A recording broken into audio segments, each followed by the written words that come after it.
Hey guys, welcome to another very exciting color correction tutorial. My name's Matt Scott, and if you haven't checked out my blog already, you should do that, mattscottvisuals.com. And yeah, here I have a whole bunch of free lighting setup tutorials and a whole bunch of color grading tutorials for DaVinci and EDIUS, and yeah, you should check it out. It's all free, it's freaking awesome, possibly the best blog on the internet. But today what I want to talk about is what is the difference between color correction and color grading, and what is this elusive film look that we're all trying to achieve, and how do we achieve it? So the film look, in my opinion, has little to do with color correction. So color correction is obviously very useful, and in some instances, like this one, it can completely transform a scene. So here you can see I shot this with red scarlet, and I missed the sunset, but then with a few simple steps, I added a sun, some glow, put it behind the clouds, and added some color. So that looks pretty awesome. Completely different scene. Color correction / compositing played a huge role in this shot. Actually, there's a complete tutorial on that if you want to check it out. It goes for an hour or some shit like that. But anyway, what about this shot? So here we have a clip. Thank you to Lucas Scheffel, who let me actually use this clip for this tutorial. I shot this film with him and the crew about a month ago. It's called Dead Therapy. Check that out on Facebook, Dead Therapy Film. Written by Brett Bentman, directed by Lucas Scheffel. Hell of a film, can't wait to see it. So, this shot has some pretty basic color correction done to it, but it looks freaking awesome, dare I say, it looks freaking awesome. And I've actually consulted some of my snobby film mates who are obsessed with shooting film for whatever dumb reason, and they all asked me, without me saying, did you shoot this on film? So it made me wonder, what the hell is this film look, and what makes something look like film? What is the film look? So you might argue that the film look means that it's the way the highlights roll off, it's the way there's a grain and structure to, you know, a texture to the film. No, it's a lot more than that, trust me. The film look cannot be just done in post. The film look starts in pre-production. The film look starts with an awesome location like this. It starts with amazing actors. It starts with really good blocking, obviously lighting, lens choice, camera movement. It also has to do with things like, I made sure that this dust was in the air before every single take. I ran up those stairs, I grabbed a broom, and I smashed it around to add that atmospheric particle shit that you see right there. It totally adds to this shot. The heavy 1.2 HMI backlight, that adds to this shot. The reflection in his eye of the reflector filling in his face, it adds to this shot. The guy who seems completely nervous and worried that he's going to get attacked by a freaking zombie. All of this stuff is coming together, and all of this stuff is creating that film look. So the color grading is the final step. So here's a very flat red log film. We've added contrast, we've added color, we've added film grain, we've added a bloom to the highlights, but you get my point, right? The film look starts before, well before you press record, and has little to do with post-production. Let's have a look at what we do in post when all of those things have come together and you have something really cool to work with. Okay, so we're not in DaVinci Resolve, but we are going to be doing some, dare I say, advanced color correction.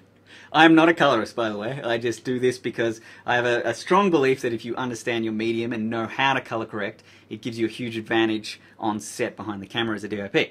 So we're using a program today called EDIUS. This is EDIUS 7 Pro, and in my opinion, it's the best NLE out there. It's the fastest, it's real time, it accepts any footage from any camera. And did I mention it's real time? So anyway, it's very, very powerful, and yeah, you should check it out. There's a free 30-day trial. Anyway, let's have a look at how I started grading this shot. Here is the original here. One thing you'll notice straight away is this blue box here is wider than 16:9. So that is part of the film look, right?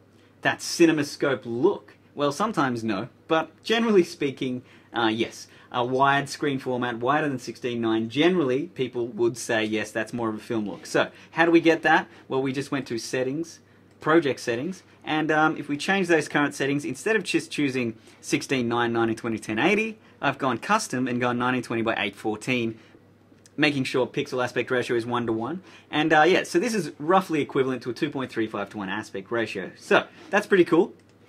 And if we just go to the information tab on this clip, so we click on the clip, go to the information, and double click the layout tool.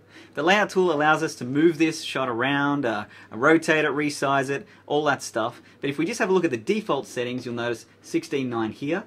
And what we need to do is fit the width of this shot to the frame. So we just double click fit width, and boom, there we go. So because I did frame this for 2.35 to 1, everything should stay nicely in that frame. So that's, you know, we're getting there. So let's have a look let's just pause this on a nicer frame. You can see how far I've come with this grade. But remember, the film look already happened way before we started grading this. But anyway, enough of that. Let's have a look at what the next step would be. We've got our CinemaScope aspect ratio. Next thing we want to do, and the thing I always do for every shot, is adjust contrast. So to do that, we need to bring up our waveform monitor and our scopes. To do that, we're going to go to Effects. And what we could do is go to Color Balance. Now this is just a standard set of filters. Everything I show you today is going to be a standard feature that you should be able to find in any professional editor. But what we could do is go straight to our contrast and just increase contrast. And as you can see here, the red log image has no true black point and no true white point because it's been shot super flat to retain that information. And as soon as we slide our contrast, it's created a nice black point and a nice white point, and we could always split the screen and check that out. Now, I never use this because I feel like it's a limiting tool. The problem with these sliders are we could also increase chrominance values as well, and we could also try and correct our shot. So now, you know, we've got a pretty good looking shot, right? But the problem with this is all of these adjustments are linear adjustments. In other words, the chrominance and the contrast have been adjusted on a linear scale. Every single pixel is being affected by 53 in this example. So if I want to adjust things non-linearly, you've got to get used to what's called a YUV curve or an RGB curve. Now curves, let's just drop that filter on and double click on the properties for that.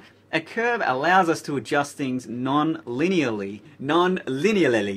And let me explain that by using it. So we can add anchor points to this curve, and those anchor points allow us to adjust different parts of the image by different values. And what that's going to allow us to do is create what's called an S-curve. So I'm sure you've all heard of an S-curve before, or a contrast curve. Well, that's exactly what this shape represents.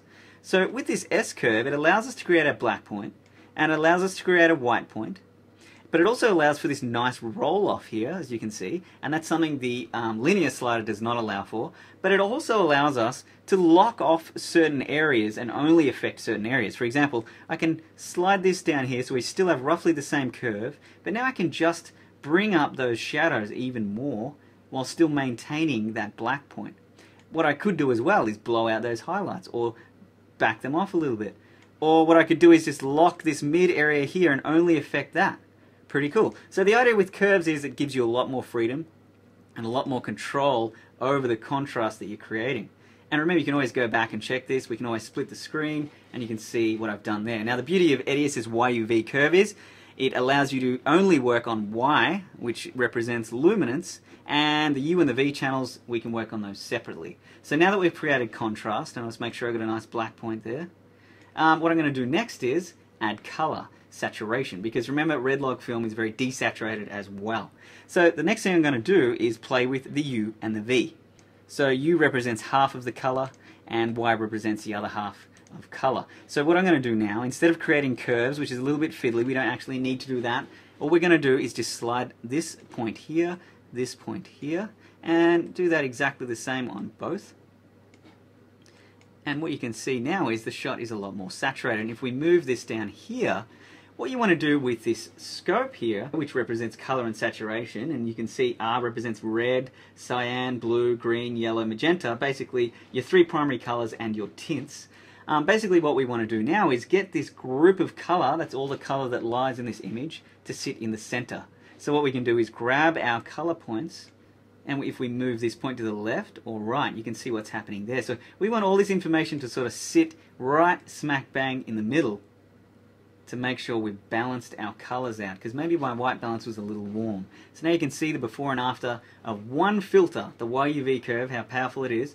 We've fixed our contrast and we've fixed our color balance. So let's press OK on there. Remember, this is real time, and this is YUV uncompressed 10-bit. We're working in a 10-bit color space, which is also very important. Not all professional editors allow you to color correct in 10-bit. So if we go to settings, project settings, we can always check that here. So quantization bitrate is 10-bit, great.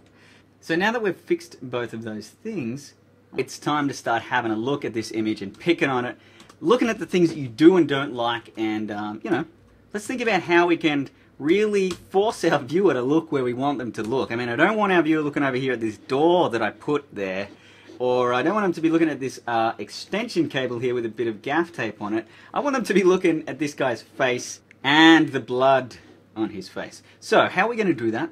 We've adjusted color, we've adjusted contrast, pretty happy with that. Let's piss this off, go effects, and I'm going to use a mask. Now, EDIUS's mask tool is a little bit different to other editing programs' mask tools because it's multi-point and it's Bezier. And that allows you to manipulate that and animate it and soften the edges and blah blah blah. It's awesome. So we're not going to use it that complicated though. We're just going to draw an oval here, and we're also going to soften the edges of that oval by about 800 pixels. And then on the inside of the mask we can add multiple filters. Now this is the way this is set up is pretty cool. It can allow us to add filters on the inside, filters on the outside, an edge filter, and we can always lower the intensity of the filters. We can always lower the opacity of that part of the mask. So in this instance, all I'm going to do is go filter, enable filter, and then I'm going to open what's called a combine filter, which allows us to add more than one. And I'm going to add two filters in here.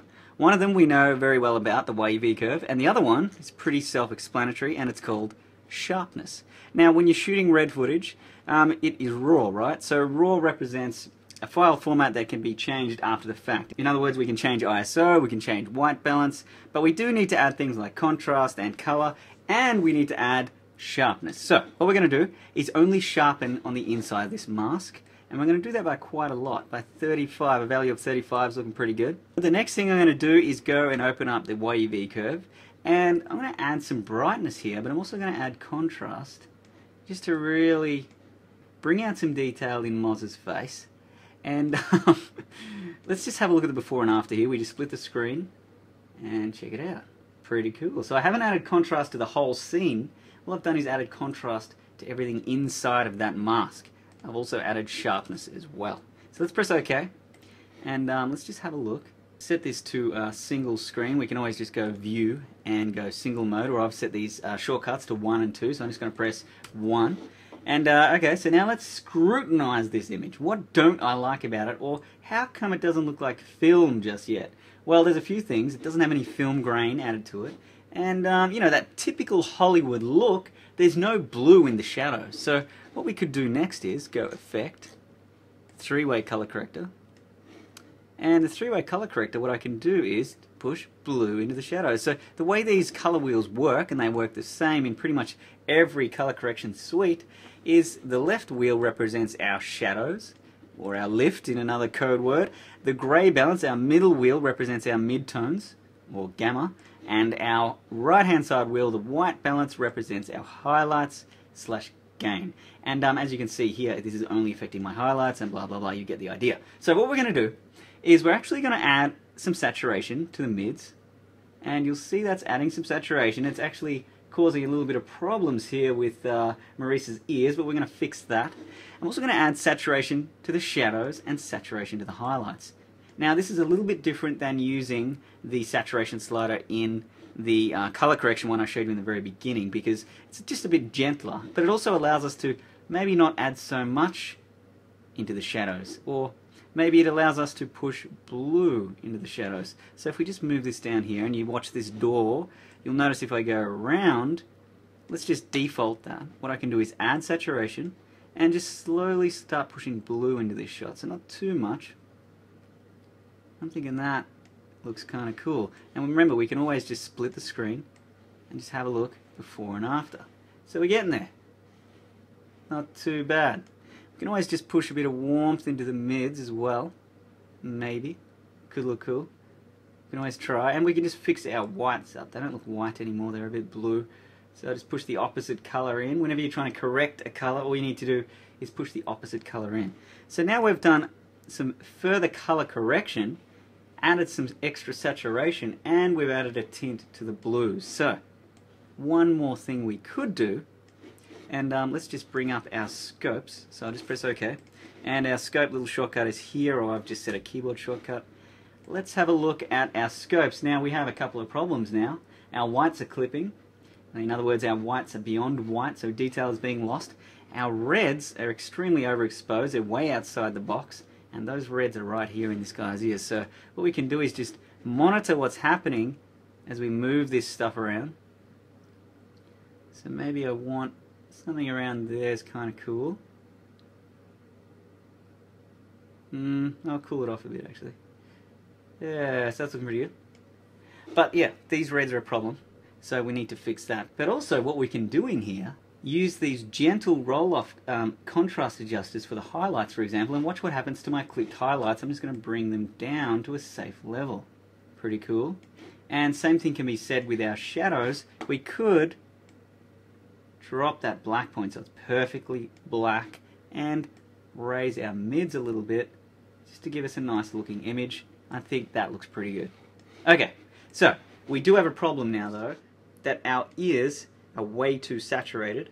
And let's just look at a quick before and after here. I'm just going to full screen this, and you can see we've come quite a ways. Pretty cool. But there's one key thing that I want to do to this that's really going to help transform the shot. First of all, let's just fix these ears. Now, how are we going to do that? Well, you might think that we could use a mask and, you know, draw a perfect mask around the ears and track them, but I'm going to do something a lot simpler and a lot more efficient. We're going to use the three-way color corrector again, but this time we're going to use it slightly differently. Now, how this works is, we understand how the wheels work, right? What about this limiting tool, or better known as a qualifying tool? Well, the way it works is we have three questions that we need to answer.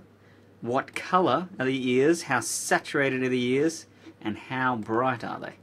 So once you enable all these qualifiers and you turn your key on, nothing seems to have happened because we have these range selectors here. And at the moment, saturation is only looking in the midtones, luminance is only looking in the midtones, and the hue is only looking at the green and blue. So if I just slide that over to orange, check it out. My key is revealing the ears. Pretty cool. Pretty cool. Now we could increase the luminance range to increase darker portions of the ear. We could also increase saturation range in the shadows. But you know what? I'm going to keep it about there. Turn my key off, and now that's going to allow me to desaturate those mids just a little bit. We could also color correct them as well. It's not looking too bad at all. So now you can see we just split the screen. Red ears, not so red ears. Way overly saturated, distracting red ears. Normal looking ears. Pretty cool. Okay, and we don't have to track anything. That's just happening right off the bat because we have qualified that portion of the image. Pretty cool. So we could always go in there, refine that, fix it up a little bit, but let's have a look at making this look more like film. How are we going to do that? Here's the original shot. Looks terrible. We've come a long way. Let's go ahead and create that filmic glow. Now there are a number of ways to do this. You could probably do this about 6 different ways, but I found this way to be very effective. What I'm going to do is duplicate this track. One quick way to do it is click the mouse, drag it up, press Control and let go. That's going to duplicate that shot for you. Now I can just delete these filters, all but the YUV curve. Now I'll show you why in a second. What I'm going to do is double click the YUV curve. I'm just going to default these and default this as well. So now what we're looking at is this top track here with no effects done to it at all. But if we open our YUV, what I'm going to do is just crush the hell out of the blacks to the point where there's virtually no detail in them. Crushing my midtones as well. But what I'm not doing is crushing my whites. I want my highlights intact and I don't want any color here. So what I'm going to do is just delete all color. If we grab our color channels, just put them in the middle. That's going to create a black and white image. And all we're going to use this for is to control the amount of glow we have and where our glow shines through. So what I'm doing is just creating a very high contrast image, making sure that I have pure black in here. And yeah, let's just press OK and have a look at that. So here is the shot on top of our color corrected shot. So what we're going to do now is enable that again and go Effect. And we're going to blur that. So we use the beautiful 10-bit Gaussian blur, not just the standard blur. This Gaussian blur is absolutely stunning. And what we're going to do is drop that down to 2. Remember, this Gaussian blur is real time, no rendering, pretty awesome. So we got 2% blur there, it's looking pretty good. But how are we going to blend this with the shot underneath? So what you could do, maybe, is use your transparency slider and just lower the opacity of that. You can see that's sort of giving a kind of glow.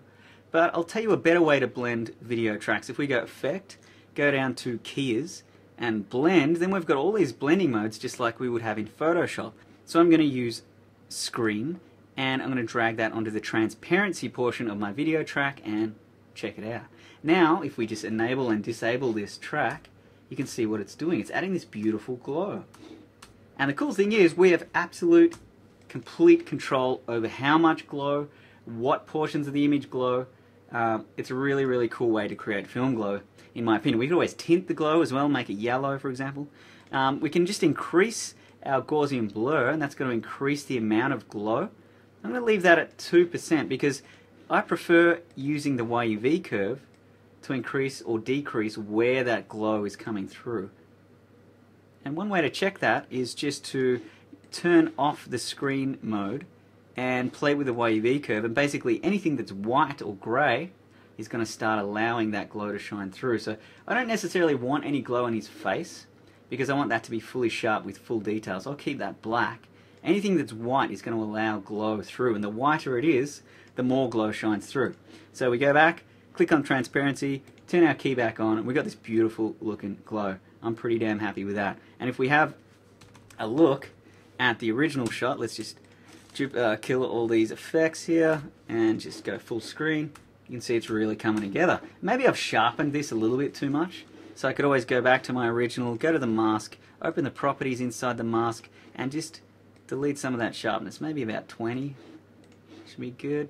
Let's press OK. Okay, so looking pretty good. Looking pretty good. One more thing we could do to this. Could do with a bit of tweaking. I feel like my blacks are a little bit crushed, and they're not truly black either, so I'm going to fix that in a second. But another thing we could do is add film grain. Now, EDIUS has a pretty cool old movie effect, and you might think this is a cheesy effect, so I'm just going to add this. And by default, it is pretty damn cheesy. I mean, it's got dust and hair and scratch noise and frame jitter and all that stuff. Let's turn all that off. You could just add film grain, and the more you add, obviously, the more appears. Now, this is pretty simple film grain, and I've gone over the top with it there, but I'm going to show you a much, much nicer real film grain that I created for free. If you go back to my blog, I've got, on the download section, you've got Matt's Homebrew for free 4K film grain, and basically what it is real scanned film grain that's been animated, and if we just drop that on top of here, and just fit the width of that, remember this is 4K film grain, and in that regard, what I might do is just expand it beyond its 50%, which has been scaled down to 1080p. I'm going to make that maybe 75% and press OK. And then once again, we're going to blend that using a blending mode, but this time I'm going to use overlay. Now we've got this awesome film grain that maybe 75% is a bit chunky, so we can always go back. Remember, the smaller it is, the finer the grain structure, so we go back to the layout tool, and I'm going to make that, turn that back to 50% and press OK. And remember, this is a video layer, so this layer we can change the opacity of, we can tint it if we like, and yeah, it's a realistic film grain that you can compare to film grain that you purchase. I've compared it to stuff that I've purchased, and I think it's just as good. So, for free, download that shit, it's sick. So, we're starting to get this film look, it's looking pretty damn good. We've got film glow, we've got film grain. What about this tint in the blacks? I'm not really happy with that. I mean, we do have a bit of blue in the shadows. I'm happy with blue in the shadows, but actual blacks, I want that. And the other thing too, I'm going to raise my blacks a little bit and add a little bit more detail to those shadows. So I can just go to my YUV curve here, just pump that up a little bit. It's looking a bit better. And then what I'm going to do is go Effect, and we'll use three-way color corrector again. So remember, we're only using 3 filters really. Once you understand the power of these filters, you can pretty much do anything. And this is the same for DaVinci Resolve. Same for anything. So what we're going to do is just look at the luminance values here, and we're going to qualify only the darkest parts of the image. So if we slide this selector to the left, so anything that is white will be the thing that we affect. So what we want to do is just only get the darkest parts of the image, which are about here, and if these have a tint of blue in them, I'm going to kill that blue right now just by desaturating the shadows, and boom, you can see that there. Let's just resaturate them, put blue in them, and you can see this is the only area that I'm affecting. We just default that, desaturate it, and we could also crush it if we liked. So now we've crushed that, but we've still got a nice little bit of contrast between here and here. I'm pretty happy with that. Let's press OK, and we're in business. So, three-way color corrector, YUV curve, the mask, and learning how to qualify. These techniques are very, very powerful, and they work across the board. Could I do this in DaVinci Resolve? Of course I could. Could I do this in Premiere Pro? Pretty much, although Premiere Pro's mask is absolutely pathetic.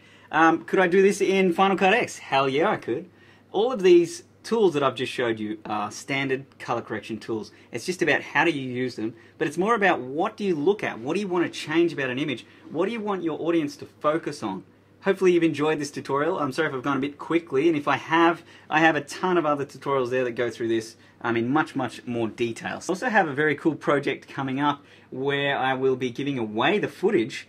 I'll be sponsored by Grass Valley, the creators of this editor. They've sponsored me to create a whole tutorial set, which is going to be really cool. But the cool part about it is you'll be able to download the original R3Ds with the project, and you'll be able to work along with it. So keep visiting my blog. I can't say that enough. This is basically how I earn my money. Is through giving away all this stuff for free, and it helps me get work. So I want to shoot the biggest and best features in the world. That is my goal. I'm not even joking. Help me get there. Hopefully these tutorials and this stuff helps you. And yeah, if we're not friends on Facebook, we should be. Check it out. Facebook's cool. This coffee, oh my god, it's so good. I just came back from Japan, and I'm addicted to this stuff, so I bought a slab. Peace!